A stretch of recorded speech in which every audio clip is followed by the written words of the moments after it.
There's an old Chinese poem that says, "May you live to see the same moon from 1,000 places." And it just so happens that sometimes the moon wants to come down to take a look at us.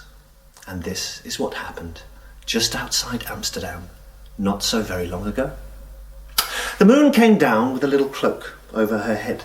And as she walked through the swamps and all these trees creeping over her like this, there were all these little black creatures called croaks and tings and quarks. And the croaks and the tings and the quarks were all gathering around, sliming around. There was no moon in the sky, so they felt safe. And as she was wandering around, she fell into a little hole, and her hands got caught in a branch like this. And as she fell there in the hole, she realized that no one was going to get her. And she knew she had to get back up into the sky. And so she sat there in the hole, moaning and crying. And if you've ever heard the moon moan, you'll know it is the sweetest, saddest sound. Miss Our Moon was there trapped in a hole. She heard lumbering through the bush a very big, burly Boer man. And he was up there, and he came wandering through the bush, crashing, and thought, at last, someone here to save me. And he just came crashing on, and he fell into the same hole with her. And she went, "Oh, you stupid fool." So she was there trapped, and all the groaks and the tings, they thought, "Hang on, what's all this nonsense?" And they started creeping towards them like this. And the moon, what could she do? She shook her head, shook her cloak off, and suddenly everything was bathed in light. And at that, the croaks, the tings, the quarks, and the groaks, and the grumpy people, they all disappeared immediately. And our big burly man hadn't any idea what's happened. All he knew that it was as bright as day, and he ran off through the forest back to town.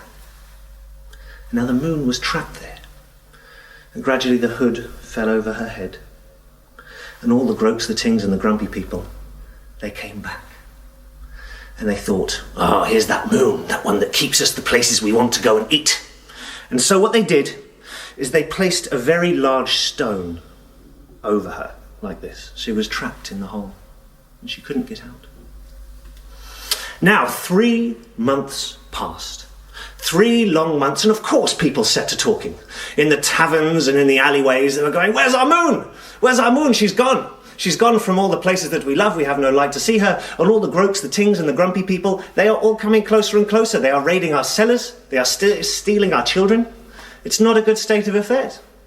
And it was at that night that our man, who had been in the hole with the moon, thought, "By heck," he was from the north of England, "by heck," he thought to himself, that could have been that moon that were there down in the hole. I didn't think it could happen, but it sounds like it has. The moon's gone in the sky for 3 months.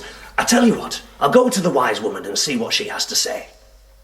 So off he went to the wise woman. And she said, "I've been waiting so long for you to come. I know exactly what's happened. What you must do is you must put a stone in your mouth and a hazel twig in your hand and take all the men from the village. Take all the men from the village, and you must go out and not say a thing. You are looking for 3 things. You are looking for a cross, a coffin, and a candle. Follow these directions and don't say a thing until you see them." So all the men from the village went, following the grandmother's advice. A twig of hazel, and a stone in their mouth. And they went off to find the moon. And as they went through the forest, such was their strength, they could hear the croaks and the tings and all this kind of thing, but their silence kept them back. And they walked up, and sure enough, they saw a candle flickering, a little will-o'-the-wisp flickering in the dark. And they approached, and they saw a cross where the moon's hands were bound up, and the stone shaped like a coffin. And they all got together, and they lifted that stone away from the hole. And they stood round, 9 of them, in a circle around the moon. And they held themselves like this. And they just waited. With their hands unbound, they just waited. And gradually, they saw the moon unfurl. And then she shot up into the sky, where she still is now. And may you live long enough to see her from 1,000 places.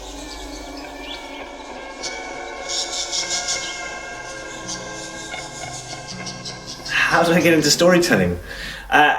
well, stories have always been around, and I've always been involved in theatre and even economics, and it was always the storytelling aspects of that. Yes, they have that in economics too, that most drew me to it. And then, out of the blue, one day I came to the Mezrab, and I saw someone telling a story, and it was just the simplicity of someone telling a story, and I thought this was brilliant, and I thought I can do that. And I came 3 times before I told a story. And the third time I told a story about being sexually assaulted in Montreal, and it went down a massive hit. People love it. People love, the good old sexual assault story. And and then I just kept coming back, and I said, every time I come back to the Mezrab, I'm going to tell a story. I'm just going to tell a story. And that was my duty. And because of that, I kept telling lots of stories to lots of different audiences and learning more about myself. And gradually, not enough things were happening in my life to tell stories about. So I started stealing from other people's lives and the old folk tales and their layeredness, their complexity, and also their beauty. The fact they've been heard by so many people for thousands of years in some cases. They're passing something very beautiful onto us. And at the same time, you're just with a group of people today, and you can make them very fun and very silly. So it's that combination of depth and ridiculousness that I enjoy. The marriage of those two. Yeah. You come from a country where storytelling is very alive. Yes. And you've kind of started telling stories in the Netherlands. How is it to go back to your native England and tell stories or to be involved with the scene there? Yeah, I think it helped to evolve somewhere. I could give space to evolve somewhere where it wasn't so present, or where I was one of a few English language storytellers in Amsterdam, helped me sort of chart my own territory. I think in England as a storyteller, you've got to be very strong because there's so much of it going on. You can get choked if you're not if you're not strong. So I've had a bit of space, a bit of leeway. It's a lot of fun. Yeah, it's a lot of fun. I think the one thing is that when you speak, telling stories in the Netherlands, not everyone in the room understands everything you say. So it's surprising to an English audience they get more of the stuff. But that's part of, the challenge of being out here.